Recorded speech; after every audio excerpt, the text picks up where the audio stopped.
everyone. Welcome back to the King of Games 1992.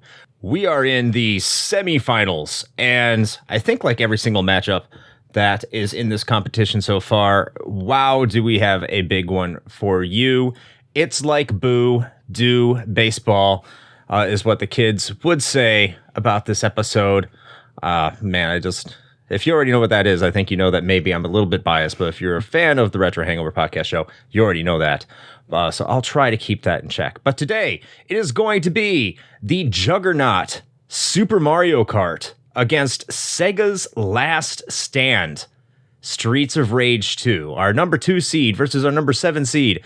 This is the only chalk matchup in the semifinals in what has been an incredibly weird and wild, and probably you think a lot of us are crazy King of Games 1992, but we're here and we're loving it. We're having a great time and we're glad that you're still with us. And speaking of who's with us, who's with me today, as we have from My Life in Gaming, Corey Carlson, and from the Gaming Memories podcast, Cade Call.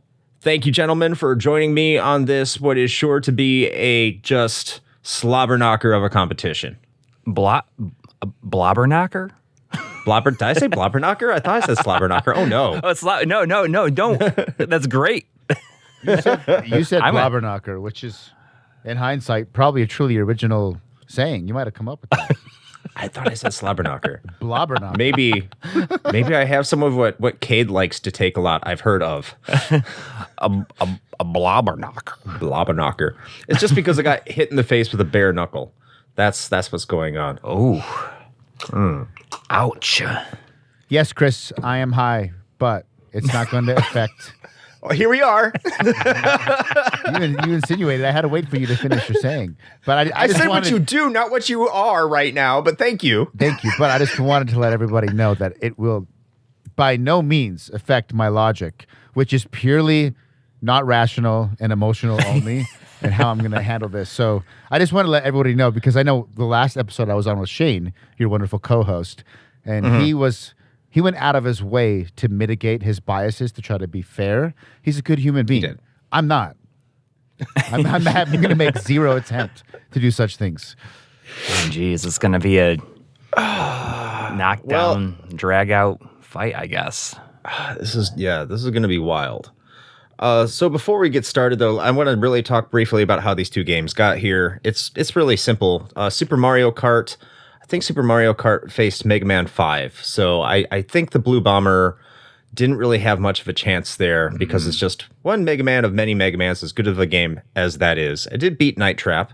Yeah, barely. Corey, barely should be said. But it laid at the sacrificial altar of Mario Kart to get here. And then Streets of Rage 2 went up against the, I don't know, not even infamous. Would it be infamous? Wolfenstein 3D? At least if you play it today, it would be considered infamous in my opinion. But it went up against Wolfenstein 3D and swept it and made its way here as well. So this is where we're at. And as I said at the beginning, it's really shocking that this is Sega's last game in this competition. I think of all the 20 games that we've had, 3 of them were Sega, and now we're down to 8. You said how many were Sega out of the total? 3. Sonic 2, Night Trap, and Streets of Rage 2. Those were the only 3 Sega games out of the 20. And I thought we had a console war in the 90s, everybody. I thought, how many were in the initial voting? Just curiosity, before the 20? Do you remember how many Sega games were up just as potential possibilities before you initially narrowed them down? You're really putting me on the spot here, dude. Well, all I can say is that how did we get so few Sega games? Like you said, in a console war, do they all get weeded out in the beginning? Yes. That's why they're not there. Hurts my soul. I mean, clearly the best one is still around, though, I have to say. I would happen to agree. But is it good enough to get past the legend that is Super Mario Kart? And that's what we're going to find out today. So everyone should know what this competition is about at this point, but in case this is the first time you're joining us, and I don't know why that would be, but just in case, we go over 4 criteria through discussions in order to, kind of get a feel for where these two games are at. Those 4 criteria are personal attachment, critical and commercial reception, legacy, and what game would we rather play today between the two games. And that we're going to go right into personal attachment because we don't need to do a high-level view of how these games are and how these games played, because this is the second time, at least, that we've talked about these games in this tournament so far. So mostly at a high-level view at this point, I think we'd just be talking about personal attachment anyway. So, Corey, I'm going to kick it over to you, and we're just going to talk about it game by game here, and then we're going to do a vote for personal attachment. So let's start out with I would say, higher ranked seed with Super Mario Kart. What's your personal attachment with that? So I bought Super Mario Kart when it came out, and I quickly lost interest because it was nowhere near as good as F-Zero. Wow. This is Spicy a man take. of my taste. Right off the bat. Yeah. Wow. I like this guy. Let's have him on for every episode. And, that was back when Electronics Boutique had the a return policy where if you didn't like a game, you could return it within 10 days. And I returned it. Like fairly quickly. And I don't know what I got instead of like I wish you could instead remember of what it. you got. Damn. I know. I mean, probably something that in retrospect was probably not as good, but who knows? I don't remember. Your child instincts were correct. It was most likely better than Super Mario Kart, just statistically speaking. It's bottom of the barrel. Oh, shit. Let's go, Chris. I'm ready. All right, Cade. I guess we're over to you. What are your personal experience with Super Mario Kart? I definitely played it more than Corey. Jokes aside, at friends' houses, I did play it. But the reason why I was so stoked he brought up F-Zero, I don't remember which one came out first. I'm assuming F-Zero did. F-Zero. F-Zero was a launch game. Yep. I didn't have a Super Nintendo growing up. I had friends who had Super Nintendos. I was a Sega kid. And I would play the shit out of F-Zero at a friend's house, but I would not play Mario Kart. And one of the things I think that sets it apart, why F-Zero works, it might just be they're both mode 7, which is kind of wonky, but the way F-Zero's aesthetics work and like with the circles and and like the way the tracks work, you can like tell what's going on. Mario Kart, like it was so like clunky and weird, and the visuals were like glitchy and lines would break. I don't know. It just wasn't F-Zero. So I think I just right out of the bat, like, it's not as cool. Yeah. I mean, when you look at it now, Mario Kart like lives and dies like in retrospect, like by its battle mode. And I'm sure we'll talk about that later on. Yeah. Like that is the reason. Like I don't think that anybody like has fond memories of the original, like the racing portion. It's going to be a lot of the battle mode. Yeah, it's going to be the battle mode.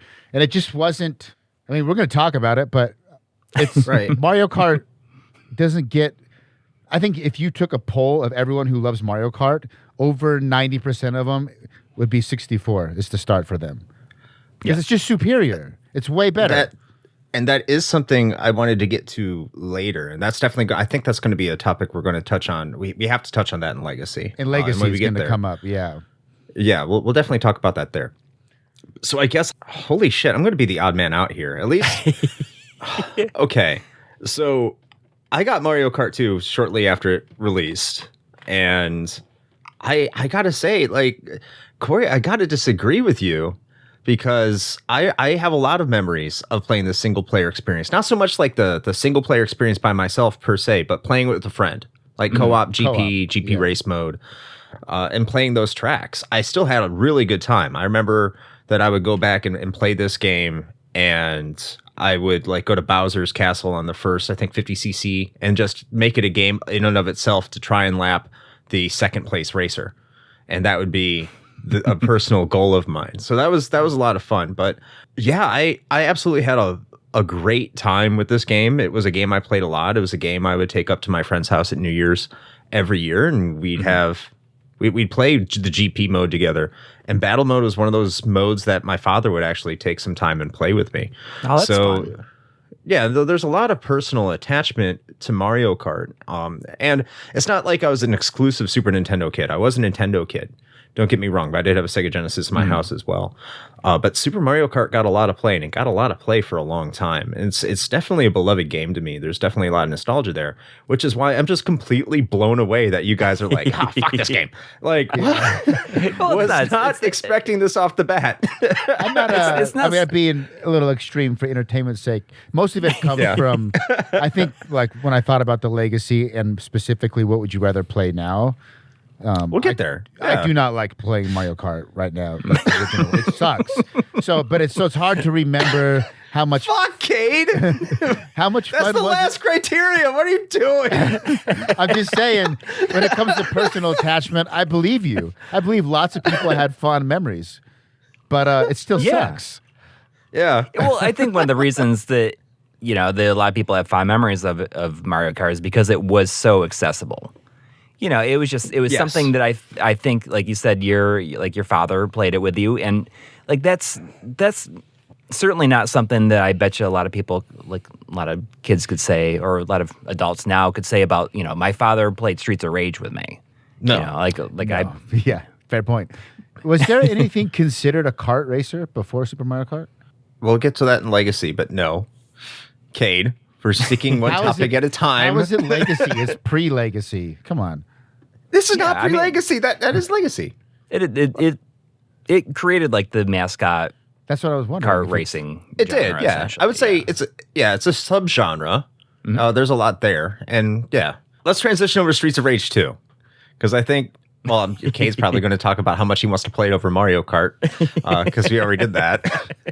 But let's start with Cade. Cade, what's your personal attachment with Streets of Rage 2? Much more personal attachment. Surprise, surprise.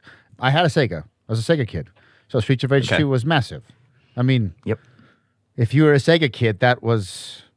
I mean, you have Sonic 2. Like, when I think of games that, like, really define the Genesis, it's up there.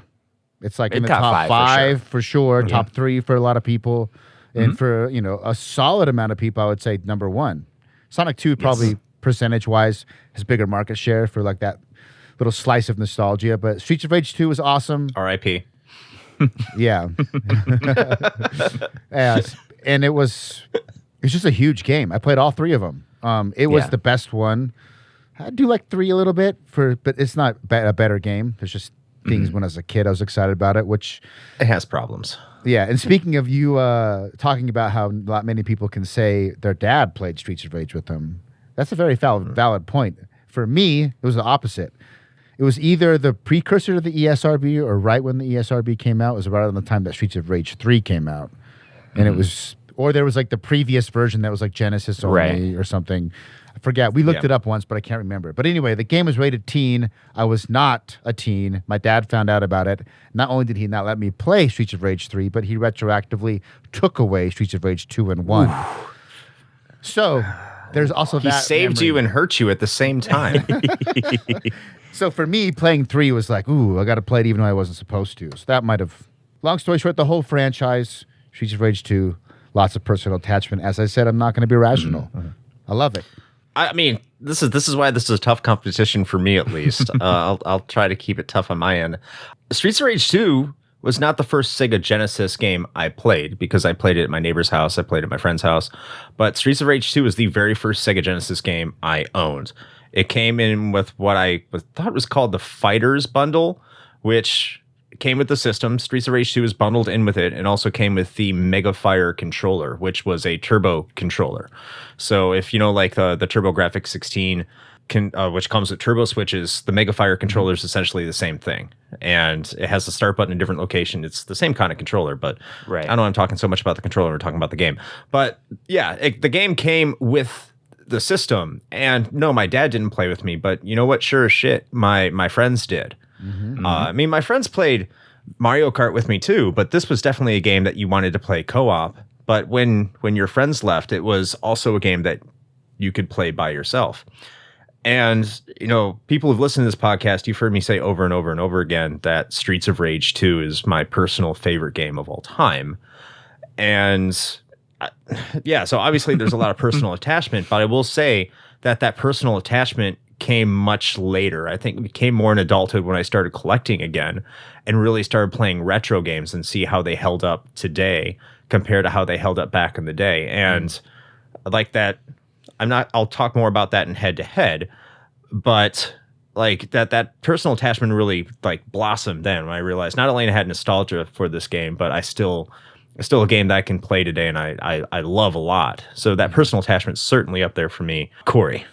So I played the first Streets of Rage like pretty much like right when it came out because, you know, early on, I didn't have a Super Nintendo until Street Fighter 2 came out. And you know, early on we were looking like, you know, Sega fans were looking for any excuse to say like, yo, the Genesis is better than the Super Nintendo. Like, look at Streets of Rage versus Final Fight. Streets of Rage has 2 players and Final Fight doesn't. And, you know, it has 3 characters. Final Fight only has 2 characters from the arcade. You know, I loved the first one. And then when the second one came out, the thing with the second one is that it is like, I can't even explain like how big of a jump in quality it is from the first game. Oh, you know, like it's almost like a new console generation jump. Yeah, yes, exactly. It felt like a new console generation. Like the size of the sprites, like they're just like just how like fleshed out everything was. Like it's I can't even explain to you like how mind blowing it was at the time. And like my friends just like played it so much, and you know we beat it countless times, all difficulty levels, everything. It's just. If I had to pick, you know, like a Genesis game that I would view as like basically a perfect game, I would say that it's Streets of Rage 2. I think you make a fantastic point though about the leap in quality, because I played Streets of Rage 2 obviously before I played 1. As I said, it's my first game that came with the Genesis. Before that was like Sonic 2 at the friend's house because that's what everyone had. When I tried to go back and play the original Streets of Rage after playing Streets of Rage 2, I couldn't do it. Just because like the sprites just look so much worse. And even going back to it now, like I've learned to appreciate the original Streets of Rage for what it is. Right. But it's not that far up from what you would see on like a high-end Master System game. Right. I mean, it's better, but it's not that far removed. It's clear that they probably were trying to make it as fast as they could to get it out to go against Final Fight. Absolutely. And I think that the only place that the first game can compete with the second game is in the music. And I kind of like the music more in the first game because I'm a huge Revenge of Shinobi fan, and I feel the music is closer to Revenge of Shinobi in the first game than it was in the second. It has that same feeling. I think Fighting in the Street is a better opening track than Go Straight 2. They're both phenomenal. Mm-hmm. But when you just kicking it off to get that mood. You know, like there's a definite like, you know, it's like paying homage to that original song in the second game. So I guess this is where we're going to cast our vote for personal attachment, which I think is pretty obvious at this point. I'll start this off. Personal attachment, I think this is going to be a little bit of a shocker because people do know this was my personal favorite game of all time, Streets of Rage 2, but personal attachment is going to go for me to Super Mario Kart just because you can't beat, being a kid and playing a game with your dad, especially once you become a father yourself. Mm-hmm. So especially with like a mascot as iconic as Mario, like he is video games. So yeah, there's a lot of nostalgia there. And yeah, I mean, I guess that's really the basis of it. It's really close though. Don't get me wrong. It's incredibly close, but I'm going to give my vote to Super Mario Kart. Corey. Definitely Streets of Rage is not even close. Okay. Makes sense. Cade, do I even need to ask? Chris, the love for your father makes you weak. It is Streets of Rage. There is no other answer. Just kidding. Right, I kind of thought you would do that. I'm ready. Look, I'm pushing hard for Streets of Rage because we're not heading. Where are we heading next? Critical reception, yeah. Because Streets of Rage is going to get murdered basically by critical reception and legacy, probably. And I'm trying to bat for it. So I'm building up a good front end. I don't know. Well, I mean, it's all about the points you can make if you're that hard up on it. But I have a feeling you might be right. But the personal attachment will go to Streets of Rage 2-1. And you're right. We are going to move on to critical and commercial reception. And just a couple things, just a couple numbers for listeners in case you forgot from previous episodes. The critical and commercial reception for Mario Kart, we'll start out with that, was incredible. It got high scores, EGM 34 out of 40, CVG 96%, Famitsu gave it a 32 out of 40, GamePro 5 out of 5 because it does that for every game with an aggregate score of 94. It sold 8.76 million copies worldwide, just the actual game itself, and that would include bundles. Interestingly, it had a super long tail like most really successful Nintendo games do, because it wasn't the best-selling game of 1992, though on the Super Nintendo even, and that would be Street Fighter II and Link to the Past. Both sold more units than it in the year of 1992, but both would end up selling less units overall over time. Interestingly, over a longer period of time, its digital sales can't be tracked because it has come out on the Wii and Wii U Virtual Console. Nintendo doesn't release its virtual sales. However, interestingly enough, when the Wii Virtual Console was launched, it did announce its top 5 games that were digital downloads, and the original Mario Kart was not part of it, but Mario Kart 64 was. Now, going over to Streets of Rage 2, sales, I can't find any official sales numbers on Streets of Rage 2. It seems like the Sega Genesis was just kind of like this black hole of sales data outside of anything not called Sonic the Hedgehog. So getting any sort of official sales data is rather difficult. Now, there's anecdotal data that says this game sold around 3.6 million units, and the majority of which would be in North America with 2.8 million units, with only like 90,000 units sold in Japan, because that's essentially all the Mega Drives that were sold there. And Europe sold somewhere a couple 100,000 units, which actually was surprisingly low. But this is all anecdotal. This is just some blurb on VG charts, so nothing's official there, but it was the only data I could find. Now, data I could officially find that was pointed out is that sales for the PS3 and Xbox 360 for Streets of Rage 2 totaled somewhere in the ballpark of 2 million units, with 1.5 million units being sold on the PS3 and 500,000 units being sold on the Xbox 360. And that was data as of 2020. And that was an estimate by, I think, the site Gamstat or something like that, which is an incredible amount of units for a game released in 1992 in 2020 independently on 6th generation hardware, which, yeah, mind-blowing. Are those the Sega Vintage Collection releases? It may have been, but I think that was the independent release itself, like the digital download. It's probably not counting all the collections it's in as well. No, not counting that. But of course, Super Mario Kart was also in the Super Nintendo Classic. True. So that needs to be accounted for as well, if you're going to do that, which you can. But I will turn it over to you, Cade, to start us off on this one. So for critical commercial reception, which one is going to get your vote and why? I mean, unfortunately, as unbiased, as unlogical as I am, there's really no even subjective way to argue with the numbers. It's just the Super Mario Kart. Unless we had more, we don't, there is a black box, but the probability of it having sold more than Mario Kart seems incredibly low. There's just, there's like no way. So it is what it is. Keeping it short and to the point. Thanks, Kate. So we don't want to spend time on the weaknesses of Streets of Rage. We just gloss over them. We just skip over them. Yeah, but I wouldn't even say that that's like it's really a weakness. But it's a category it's going to lose in. It's going to lose. Corey? For, Mario Kart has like the long tail on it, which is, true for a lot of Nintendo games, especially even like Mario Kart now. Like every single Mario Kart has had a long tail, and it all goes back to that first one. But if you look at like critical reception, I'm trying to find it in this list here. Where you mentioned that it was it won best action fighting game and best game music and game fan, which was the Game Magazine for hardcore enthusiasts. Oh, and therefore the only awards that really matter. Casuals do not matter. I like the way that's true. Mario Kart, I guess you could say, was for casuals. It is for a casual. It is. No, you're absolutely correct. But that's part of the allure for Mario Kart. But are you saying that because of that hardcore enthusiast that you're going to give your vote to Streets of Rage 2? If I was listening to like a magazine at the time, which I was, I would listen to Game Fan over like most other like any other magazine, except for maybe EGM. I can agree with that. Certainly not GamePro, because everything that got thrown at GamePro in terms of money is like, here's 5 out of 5.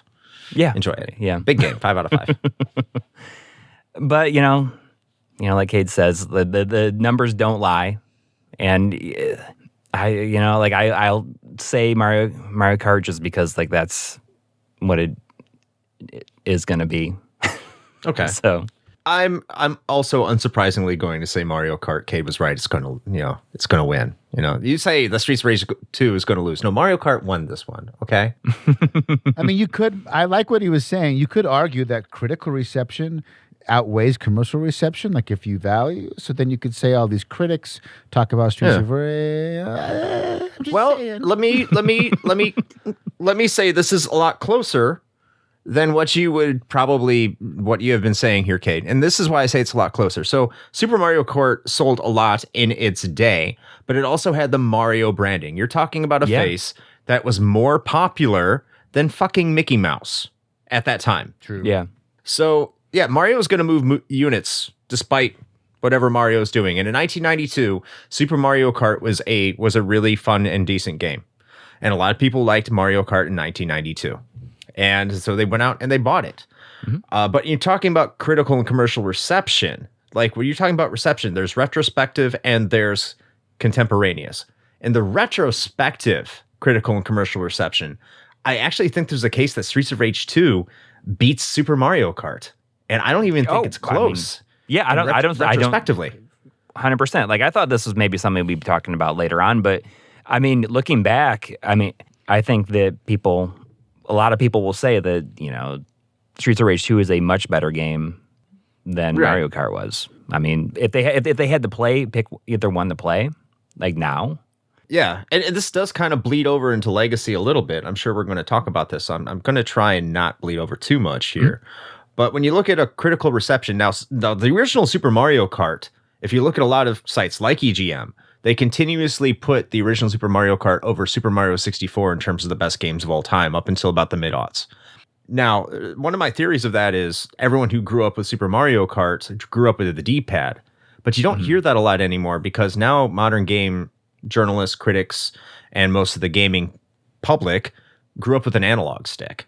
Yeah. So as Cade said earlier, when you're talking about a Mario Kart game, you're talking about Mario 64. Yeah. However, Streets of Rage 2, in terms of the retrospective, viewpoint in terms of commercial reception and even critical reception, is considered to be like one of, if not the best Sega Genesis games ever made. Mm-hmm. And that goes to the point where you see that 2 million sales. 2 million sales on the PS3 and Xbox 360 between the two of them, or at least users, because you could download the demo, so it might be tracking that as well. But at least that's 2 million people who are willing to take a chance on a game from 1992 in like 2010. Yeah. And that's insane. I don't think you got that with Super Mario Kart. So if you want to talk about critical and commercial reception, definitely in the moment in 1992, I'm going that because even if you want to do the anecdotal 3.6 plus 2 million, it's still 5.6, and it doesn't compare to just the mind-numbingly gigantic numbers, especially for the time of 8.6 million units. And just the overall love that there was for Super Mario Kart, and how like people would say like this is a reason to go to the Super Nintendo. Yeah, I'm still going to give my vote to Super Mario Kart, but it's a lot closer than I think people would assume, especially when you look at what the consideration for both of these games are now. Yeah. And now, yes, it's Streets of Rage 2, but we're taking into account everything, and that's why I'm saying Super Mario Kart gets my vote, but it's a lot closer than people would think. Yes. So we're going to take a quick break here, and when we get back, we are going to talk about these games' legacy and what we'd rather play head-to-head if Kay didn't already ruin this for all of you. We'll be right back.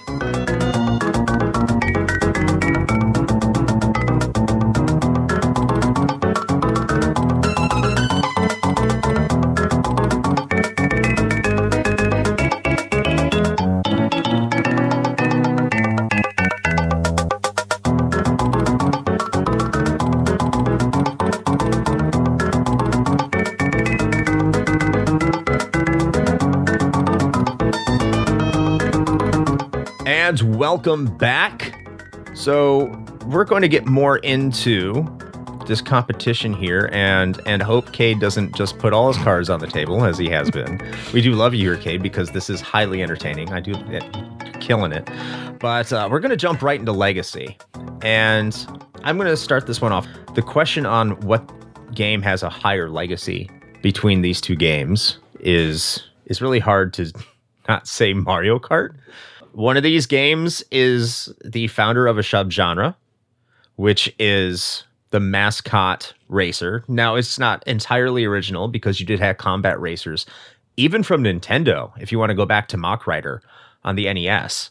And Road Rash was released for Mario Kart, if I'm correct. I'm not quite sure about that, but I think Road Rash 2 came out in 1992, but I'd have to look that one up. So combat racers weren't anything new. Certainly racers with Mode 7 weren't anything new, but Mario Kart kind of combined that, took all the mascots and put it there. Now we're on its 8th installment, and yeah, it's selling gangbusters. It's still continuing to this day. Its legacy is unquestionable. Streets of Rage 2 is like the definition of refinement within its own genre, because even if you don't think it's like one of the best games of all time, just because beat 'em ups aren't your thing, it's hard to not call this one of the best beat 'em ups of all time. And if it's already my favorite game, you already know I think that this is the best beat 'em up ever created. It's just so concise. It's so well made. And that legacy has really continued beyond that in and of itself as a game. You see a lot of homages to it today, but that also could be contributed to its predecessor, Streets of Rage, and many other beat 'em ups of the era. It's just, it takes that flavor. But it is certainly, and you want to define a genre, there's no better game that could define a genre other than Streets of Rage 2. However, let's be real, Streets of Rage 2 had a sequel. It flopped, mostly because Sega of America just hated everybody. And yeah, it lay dormant for about 25 years. And that's really hurts that legacy when compared to Super Mario Kart, which just, we all know what happened with the Super Mario Kart franchise. So for me, yeah, legacy, it's Super Mario Kart. Again, I think it's closer than what people would say, but when I say it's closer, and like instead of 100 miles, it's probably 95. But Super Mario Kart gets my vote for this. Corey? I mean, in terms of legacy, I think that like Super Mario Kart is like an easy choice, but I think that what happened with Streets of Rage 2 is that it laying dormant for so long only increased its reputation. And there was a real hunger for that type of game for a long time. And finally, when Streets of Rage 4 came out, like I remember I did not love the look of it. And then, when I finally played it, it was like, this is everything that I could have ever imagined a new Streets of Rage game being. It also made people like look back at that original and be like, there's more stuff. Like so much of all the like good stuff in 4 was like taken from 2. I mean, for the most part, I guess. Like I think it's probably the best beat 'em up of all time. And I don't know. Like I think that Mario Kart is a smart choice, but my heart says Streets of Rage 2. I'm going to interject. I'm not changing my pick, but I have to agree with you. And we said we bring this up earlier, so I would be remiss to do it because Kay's going to let me know anyway. He's going to scream at me if I don't bring it up. Mario Kart, I feel like a lot of people said Mario Kart was like their go-to game for the Super Nintendo for a long time. So Mario Kart is this great version of all the Mario Karts, and it was like that probably up until Mario Kart Wii, I have a feeling, in terms of critical reception. But then, well, not critical reception, but in terms of legacy, what's the best Mario Kart? But over time, you start realizing that people want to play Diddy Kong Racing instead of Mario Kart, or Crash Bandicoot, Crash Team Racing, or in particular, Mario Kart 64. I don't think there's not a single person who, if you say you want to play a retro Mario Kart game, in modern times, you're playing Mario Kart 64. Yep. 100%, yes. The original Mario Kart, yeah, it gets a lot of credit for establishing the genre and establishing the franchise. But one game does establish itself as probably the best in its genre to this day. Whereas the other game has gotten easily replaced and not just in the franchise, but by competitors in general. Whereas Streets of Rage 2 has held that test of time Right. over the past 30 years. I think that people sitting down and they, have a choice of playing one or the other, they're going to play Streets of Rage 2 for a lot longer than they're going to play Mario Kart. If they sit down and play Mario Kart, they're going to be like, well, this is great and all, but let's play 64. That's where like the real memories for a lot of people probably come into play with the, like 4-player split screen and stuff like that. Yeah, absolutely. Cade? Fucking finally. You guys ready? All right, let's go. No, I'm just kidding.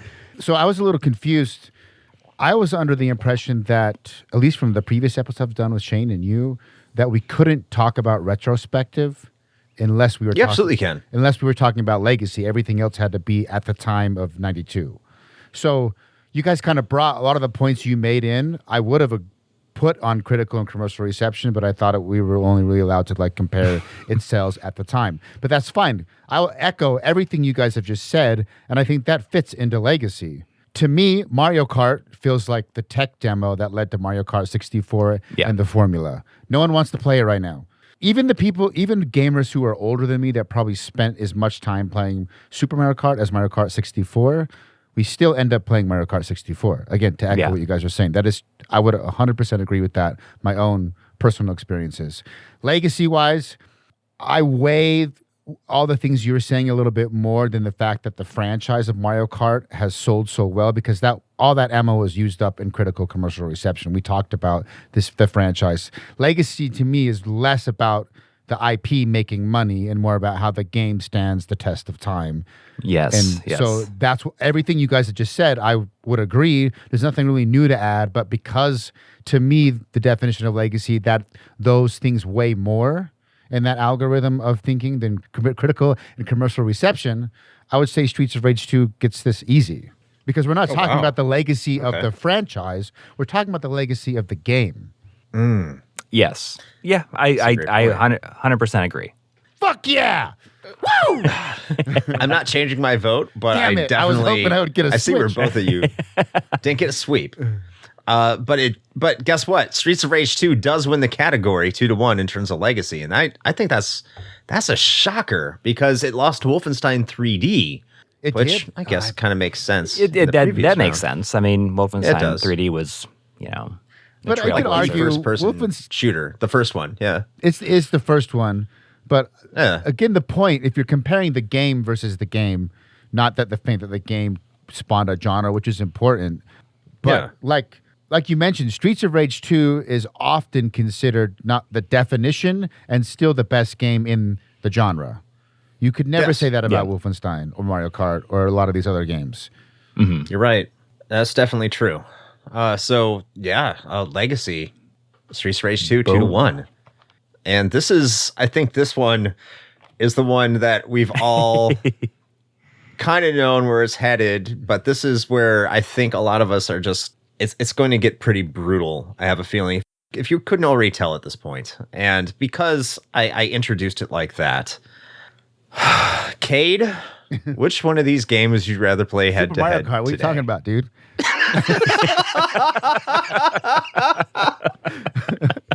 Let's play some Super Mario Kart. There's no other choice. Yeah, Mario Kart. Don't we have isn't there like online for it now on like the Wii U or the Switch? You can play it in Switch. You can play it online. It's probably terrible because the game is terrible. No, we're not playing Super Mario Kart. It's Streets of Rage 2. It's like jokes aside, I wonder if you could take like a smattering of 100 random gamers, spread them out across like a couple generations, and ask them, which game would you rather play right now? I really do think most people would say if they're familiar with it. Mm-hmm. Some people just might not be familiar with it because I think me and most people would play Streets of Rage 2. I mean, I'd play Streets of Rage 2 like without even a second thought. It's not even close. And I've said it before. It's just like I didn't even play another Mario Kart until Mario Kart 7. Really? You never played 64? Oh, wow. Just like after I returned that one, it's just like it felt so slow compared to F-Zero. And then F-Zero, when you got F-Zero X, and then like that's like I'd play that any day of the week over Mario Kart 64. And then GX, like I'd play that like I play that today over like any Mario Kart game. Oh wow. Even 8? Even 8. I mean, Wow. The biggest bundle of money that Nintendo is probably leaving at the table right now is just not like porting F-Zero GX to the Switch. I can agree with that. GX, especially the arcade version. Yeah, or just like put it, everything all in one. I mean, it was all in one, but you had like the impossible story mode to play. But that's a whole other thing. But yeah, I mean, like Streets of Rage, like I'll still go back to it often. Like a lot. I love to do stuff for our show, like using Streets of Rage. Just using like how many like different like graphical tricks and stuff like that. Like they use a lot of the like dithering and stuff like that. And every time I do, I just play until I run out of continues or I beat the game, like every single time. So I am going to echo a lot of what both of you said. In fact, I'm probably going to unfairly tear into Mario Kart. Well, not unfairly. No, it deserves it. So let's compare these two games. Mario Kart for its time in 1992, I think was a lot of fun. I had a lot of fun with it back in 1992. It was a great racer, I think. It introduced a lot of concepts that I had not seen in a racing game. It was accessible. It was fun. It was for everybody. Turtle shells, combat racing, everything like that. But there are some serious, serious problems with that game if you look at it in today's perspective. The rubber banding is just absolutely stupid. It's not even fair. It breaks the game and it makes it unfun, especially at the higher difficulties, 100cc and 150cc. It's damn near unplayable as single player. You need to have someone with you. The battle mode is fun, but why would I play that when I have Mario 64? Yep. There's absolutely no reason to do that. The graphics are, I think, fine for the time, but again, you only have one half of the screen that you're able to work with. That was something that I had totally forgotten about. And then, like, I guess when I played it fairly recently, I was like, "Oh my gosh, there's no way to turn this off." Mm-hmm. It's actually kind of shocking. The drifting is all over the place. Like you're supposed to jump and turn, and that's supposed to make you turn easier. It doesn't. It's almost unwieldy in terms of how you play it and the way it's supposed to be played. And I understand there's people out there that can play this, but like you even play this game with a D-pad today. And I understand that's all they had for the Super Nintendo. They didn't have an analog option, but it doesn't work when you look at where racing has gone. I can't even probably go back and play the original Gran Turismo because all it has is digital controls, if I remember correctly. And that's when they started the analog in Gran Turismo 2. Mm-hmm. So you look at like controls and all stuff like that. That's Mario Kart. Okay, fine. Old game. So Streets of Rage 2 must have the similar problems, right? Oh, absolutely not.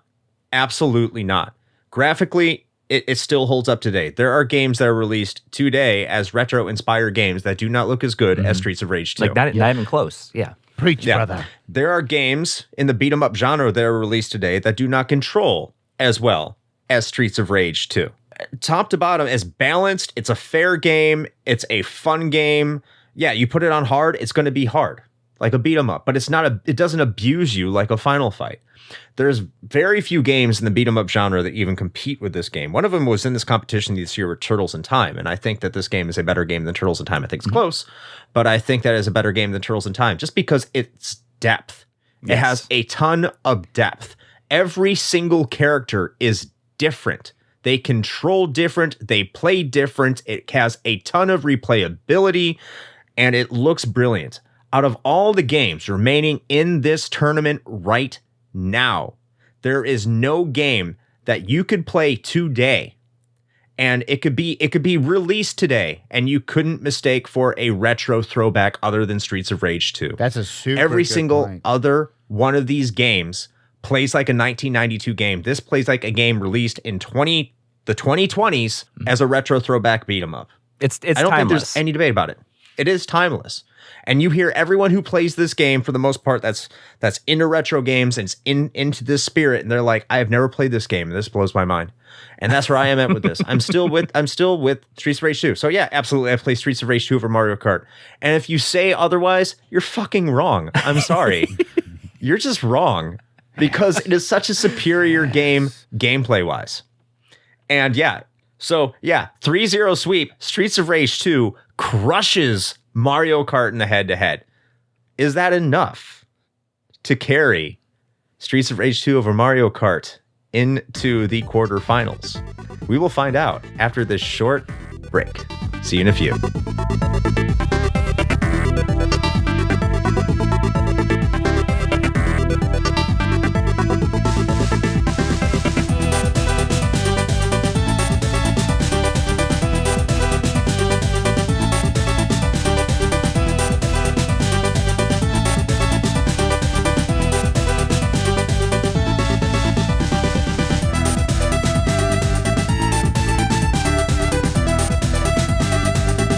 All right, welcome back. We are here to move one of these games on to the quarterfinals. Now, the thing about moving on to the quarterfinals is you technically, regardless of how you do after this, you get 2 episodes, because not only do you get to make it into the finals, but you get to determine which game is going to make it into third place. So this is a really important decision about what game is going to move on. So we've talked about all these things. We know Cade is... We know Cade. Hi, Cade. But it's time to make our choice about which game is going to move on to those quarterfinals in the King of Games 1992. So, Cade, because your bias has been so on display and you've let everybody know where you're at, I think it's just fitting that you start this off and just let us know where you're going to vote between these 2 games. Which game, in your opinion, should move on in the King of Games 1992? I do not vote for the glorified, pixelated Mode 7 fucking shit tech demo. I vote for the greatest beat 'em up of all time, the one and only Streets of Rage 2. Thank you very much. Just a mic drop. What else is there to say? Yeah, I mean, okay. I think it's fair. You guys made up a lot of good points that make me feel less terribly biased. I just don't like Mario Kart, and you guys made a lot of good points to where it's like, I think there really is an actual argument for legacy for Streets of Rage. I feel good about that one. Obviously, what you want to play, that's genuine, and personal attachment is genuine. So it's 3-1. I think it's totally fair to say Streets of Rage. Yeah, I agree. I'm going to say Streets of Rage also. I think that it's just, it is like, top 3 Genesis games of all time, top 5 maybe, top 3, top 5. And, like I still play it all the time. And like now I want to sit my kids down in front of it and see how they like it. So that kind of takes all the pressure off me, because I was always planning on going last, because listeners of the Retro Hangover podcast know this is my favorite game of all time. And that kind of put me in a compromising position here, because I do think Super Mario Kart is important to a lot of people in terms of just gaming overall. Like, a lot of people had a Super Nintendo back in the day. But it's not series against series. So I think it was, yes. Yes.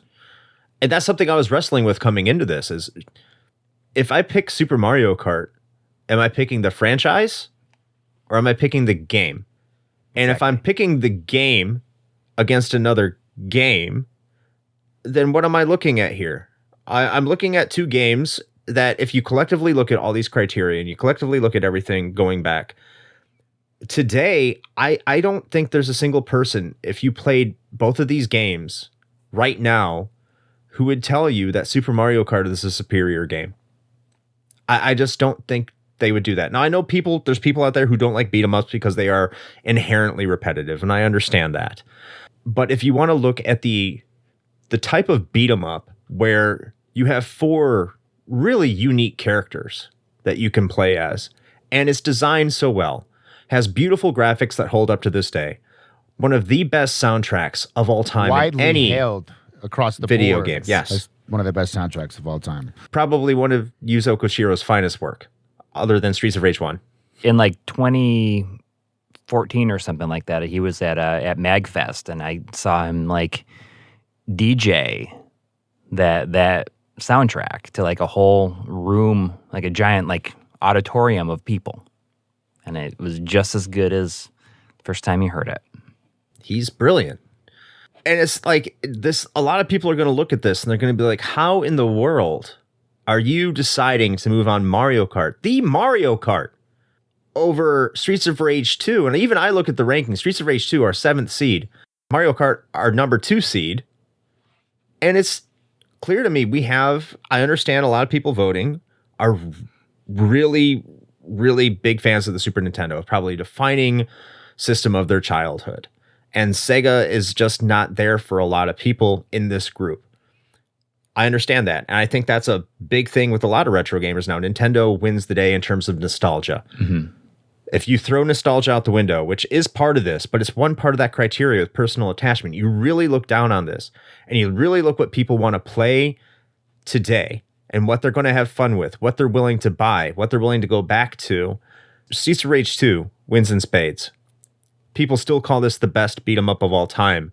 Whereas with Mario Kart, they're not even willing to play it over its sequel. And that says a lot. Mm-hmm.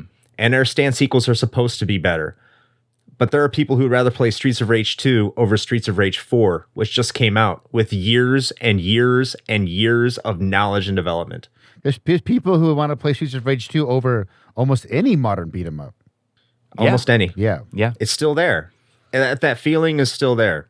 And I think that feeling is growing. I think that feeling is more understood, especially from the people who missed out on it back on the day, because there was a lot of them. But more and more people are doing that. And this was not a poorly sold game. This was not a ill-received game. And this is a game that continues to hold up today. Absolutely. I am going to vote for Streets of Rage 2, and it's going to make it a sweep, and it's going to make it to the quarterfinals. And I don't even care if you're pissed, because we've already done that enough.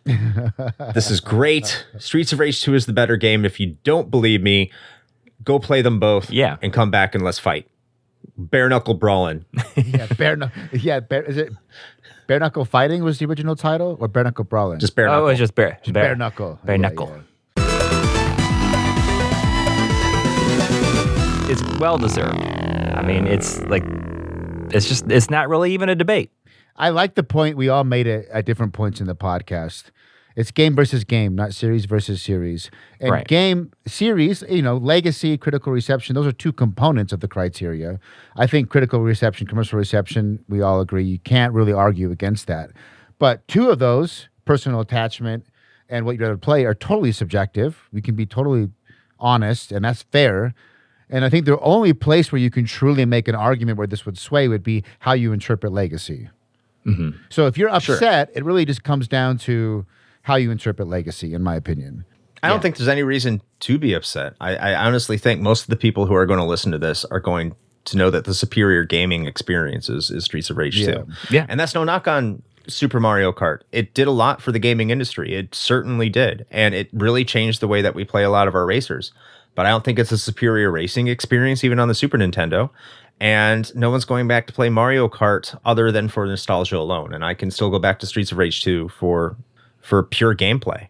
And looking at all the games that are remaining in this tournament, because I don't know who's advancing, but every other game in this tournament is here for almost a pure gameplay reason. Every single one you can do so, except for maybe Super Mario Kart.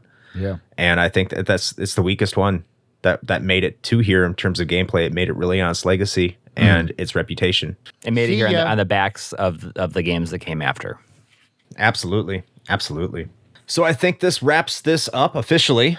And before we go, I'd love the two of you to plug everything that you do on the internet, where we can find you and what you all do. So we'll start with you, Corey. Corey, where can we find you? You can find me on at My Life in Gaming on YouTube. And that's pretty much it these days. I mean, doing some other collaborations and stuff like that I'm not sure if is really like completely public knowledge yet, but there's some other things in the works, but mainly right now you can just find me at My Life in Gaming. Hopefully by the time you hear this, like videos will have been like resumed regular releases. Outstanding. And as you'll know, I'm a big fan of My Life in Gaming, so go check out that channel. They're great. I'm also a big fan of Cade's efforts. So, Cade, how about you plug what you're doing out there? I do the Gaming Memories podcast, where I invite people on, ask about the memories they had growing up, just kind of interview people, different creatives, get to know them by talking about video games. Chris has been on there. Shane has been on there. I've had a few other episodes where we talk about the history of games with Chris and another really good gaming podcaster, the Barber Who Games, really knowledgeable. And that is actually coming. The next episode is going to come out. I've taken a little hiatus from Gaming Memories podcast, but you can find it anywhere, Instagram, all your regular podcast places. And And then I also do some music under the alias Slave, Slaev.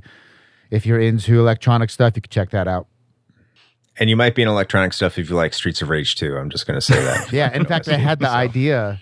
I'm like, man, I need a reference and sort of pull some inspiration from the soundtrack now that we've talking about it. See if I can take some of that mojo into a beat, because it is. I was thinking about the soundtrack a lot as we were talking. Like, God, I'm going to go listen to it after this is over, because it's like got me feeling it. So good. Ahead of its time. Fantastic. And if you're listening to this, you already found us, Retro Hangover Podcast. But in case this is your first time finding us, if you want to find all the other things that we're on, just go to Linktree/Retro Hangover. That's linktr.ee/Retro Hangover. And you can find us there. And if you want to follow us on Twitch, we are at twitch.tv/Retro Hangover. We typically stream on Sunday at 9 p.m. Eastern Time. So swing by there after you're done watching the My Life in Gaming stream at 8 p.m. They start there. And you can stick around with them, but we are streaming at 9 p.m. Eastern Time on Sundays at twitch.tv/Retro Hangover. So we hope to see you there. But that's all we have. So until next time, play with your grand upper joysticks. Bye, everybody.